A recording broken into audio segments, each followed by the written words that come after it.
كمان بدنا نتابع نحن وياكي ببعض. هون بدنا ناخد شوي وقتنا لأنه بدنا نحكي عن موضوع كتير مهم. هالموضوع مقالة انكتبت بمجلة كوكتيل من صفحة 2 3 4. هيفا أهالي محروني اللي هي ضيتك لا يعترفون بها. هيفا سودت وجه أبيها ولن نتلفظ حتى باسمها. حماها أبو كمال يا هيفا لا عفوا خلاص. بدي لك شو عملت انا لما شفت هذا الشيء.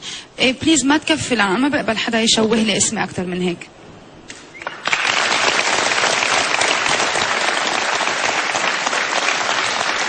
كل ما واحد حمل علم وعنده ورقتين فاضيين يلا على هيفا لنبيع، خلصنا بقى.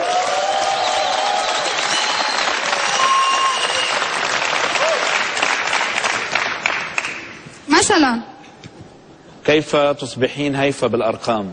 هيدي من ضمن الاشياء من ضمن نفس طيب برايك ليش؟ وكتاب النكت يلي طلبوا انه احلى نكته عن هيفا. طيب ليه؟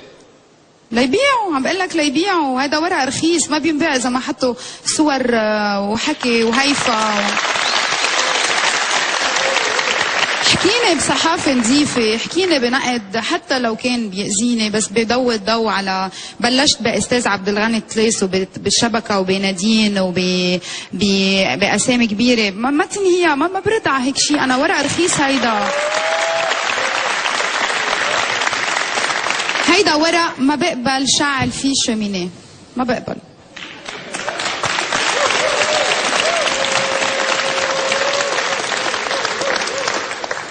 أقمت الدعوة